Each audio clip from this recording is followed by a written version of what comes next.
میرا سوال چھوٹا سا ہے، اگر علماء کرام مناسب سمجھیں تو اس کا جواب دیں کہ جب بھی کسی دینی محفل یا کانفرنس یا کسی بھی جگہ پہ علماء کرام یا نعت خوان حضرات تشریف لے کے جاتے ہیں تو جانے سے پہلے وہ ایک رقم کا تعین کرتے ہیں اور جا کے وہاں پہ پھر نظر اور یا کسی بھی شکل میں جو رقم وصول کرتے ہیں، کیا یہ ایسا کرنا جائز ہے ٹھیک ہے، یا اس کو کیا کرنا؟ اور دوسرا میرا سوال یہ ہے کہ علماء کرام کو کیا علم و واعظ کے علاوہ تجارت کے پیشے کو اپنانا جائز نہیں ہے؟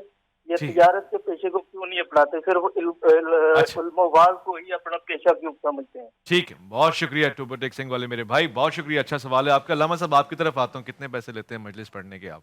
مجلس پڑھنے کے پیسے لینے کی بات ہو یا نوحہ خانے کی بات ہو یا نعت خانے کی بات ہو، سب دیکھیں فکس کرنا جو ہے نا اخلاقی طور پر صحیح نہیں ہے۔ باقی جب آپ ایک نیک کام کر رہے ہیں، سامنے والا کوئی تحفہ دے رہا ہے، کوئی ہدیہ دے رہا ہے، اس میں کوئی حرج نہیں، اللہ کے نبی کی سنت ہے تو لیکن اس کا ہوا کیا؟ ہم نے آج تک فکس نہیں کیا تو 500 روپے بھی دیے جاتے ہیں۔ اب اس کا کیا حل ہے؟ تعالیٰ کا شکر ہے کہ ان چیزوں پہ زندگی نہیں گزرتی، لیکن ہمارے علماء ہیں، محنت کرتے ہیں، کتابیں مہنگی کتابیں سب خریدتے ہیں، پھر وہ اپنا خرچ کہاں سے چلائیں؟ اور یہ کیوں کہا جا رہا ہے کہ علماء جو ہیں وہ کیا کہتے ہیں کوئی اور نوکری کریں؟ کیا آپ نے ڈاکٹر سے کہا کہ تم ڈاکٹر، بھائی جان بچانا بھائی تو فرض ہے نا، صرف دین سکھانا ہی فرض ہے، جان بچانا فرض نہیں۔ ڈاکٹر کیوں تنخواہ لیتا ہے اور اتنی تنخواہیں لیتا ہے کہ انسان سوچ نہیں سکتا۔ علماء کو یا تو احترام سے آپ دے دیں، ان کو آپ احترام سے دے دیں، لیکن جب آپ سے نہیں مانگا جاتا ہے تو وہ کرتے ہیں جو ہمارے ساتھ بعض مرتبہ ہوتا ہے، یہ رائے کے طور پہ نہیں، مثال کے طور پر۔ اس لیے ان کے احترام میں اگر آپ دے دے ہوتے تو یہ فکس کرنا اچھا نہیں ہوتا، لیکن کیونکہ آپ نہیں کرتے اس وجہ سے پھر مجبور ہیں، پھر فکس کیا جاتا ہے۔ واضح ہو گیا۔ ڈاکٹر صاحب پیسے کیوں لے رہے ہیں؟ ہاں یہ بات ہے، بلکہ ہمارا سوال یہ ہے کہ پیسے کیوں کم دیتے ہیں، ہمارا سوال ہے یعنی سائل کی نظر میں یہ ہے کہ دنیا کے ہر شخص کے وقت کی قیمت ہے، ایک مولوی کا وقت ایسا ہے جو بے قیمت ہے، یہ ظلم ہے، یعنی بلکہ عالم سب سے اونچا کام کر رہا ہے، اس کی تنخواہ، اس کی سہولیات سب سے زیادہ ہونے چاہیے، یہ معاشرے کا سب سے اونچا شخص ہے، سب سے اونچا، حتیٰ کہ جنت میں بھی اللہ تعالیٰ نے فرمایا کہ مؤذن جو ہے، صرف مؤذن جس کو ہم سمجھتے ہیں مؤذن ہے، آپ نے فرمایا جنت میں سب سے اونچی گردن مؤذن کی ہوگی، اللہ بھی جنت میں بھی اس کو نمایاں کر کے عزت دے رہا ہے۔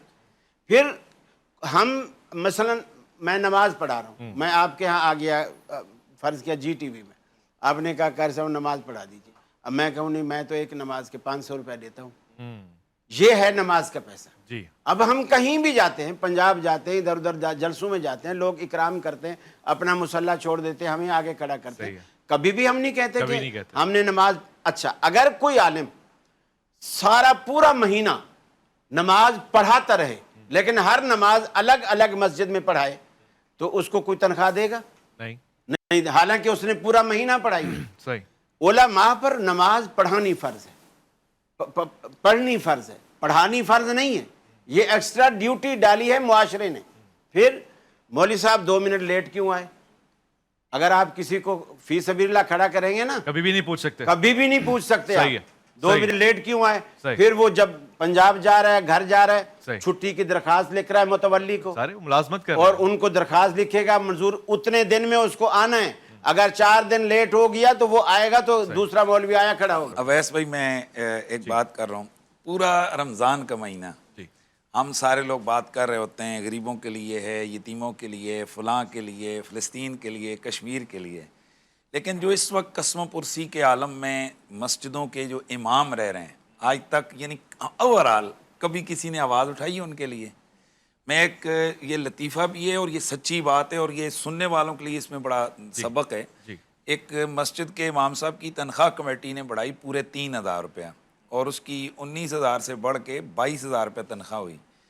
تو اس نے جمعے والے دن نا اس نے کہا کہ ماشاءاللہ میں شکریہ ادا کرتا ہوں مسجد کمیٹی کا کہ جنہوں نے میری اس مہنگائی کے دور میں 3,000 روپے پوری تنخواہ بڑھائی ہے اور 22,000 کی ہے۔ تو پورا مجمع دعا کریں اے اللہ کریم، یہ جن مسجد کمیٹی کے لوگوں نے، ممبران نے میری تنخواہ 22,000 روپے کی ہے، میں 15 سال میری تعلیم، اس نے کہا کہ میں نے 15 سال لگائے پڑھائی پر، میں ایک عالم بھی ہوں، مفتی بھی ہوں، تو اے مالک ان میں سے جتنے یہ ہیں ان کی اولاد کو ایسی نوکریاں عطا فرما کہ جن کی تنخواہ 22,000 روپے ہو. ایک نے بھی آمین نہیں کہا، اس پورے مجمع میں ایک نے بھی آمین نہیں کہا. یعنی آپ یہ چاہتے ہیں کہ آپ کا بچہ تھوڑی سی انگریزی تعلیم حاصل کی ہو تو اس کو 50,000 والی نوکری ملے، اور جو امام مسجد جس نے مسجدوں میں مدارس میں اس نے ماریں کھا کے ایک ٹاٹوں پہ بیٹھ کے مشکل انداز سے اس نے تعلیم حاصل کی ہے، تو اس کے لیے مسجدوں میں تنخواہیں کتنی دی جا رہی ہیں؟ فیض بھائی یہاں پر یہ نقطہ بھی ظاہراً آپ کو دیکھنا ہوگا کہ حکومت نے منیمم سیلری کتنی فکس کی ہے. اب میں اس ڈائریکشن میں آتا ہوں. وہ منیمم سیلری تو کم از کم ان کو آپ دیں. صحیح. چوکیداروں کو آپ دیکھ لیجئے کیا کر رہے ہیں، گارڈوں کو آپ دیکھیں کیا کر رہے ہیں، 18,000 17,000 دے رہے ہیں، کوئی پوچھنے والا نہیں ہے، قانون نہیں ہے، ہم سب مجرم ہیں، خدا شاہد ہے. منیمم ویج میرا خیال میں 35,000 روپے، اس سے کم اگر کہیں کوئی کسی کو دے رہا ہو تو اس مالک پہ کیس کیا جا سکتا ہے، لیکن مشکل یہ کیس کرنے والا پیسے کہاں سے لائے. جسے کہیں تو برٹش پینل کوڈ سسٹم چلتا ہے، وکیل کا پیسہ، اسٹیمپ کا پیسہ. حکومت کوئی طریقہ کار کرے اور نمازی یہ بات جان لیں کہ جو تمہیں اللہ کی طرف راغب کر رہا ہے، اگر اس کا دل خوش نہیں ہے تو اللہ کا دل خوش.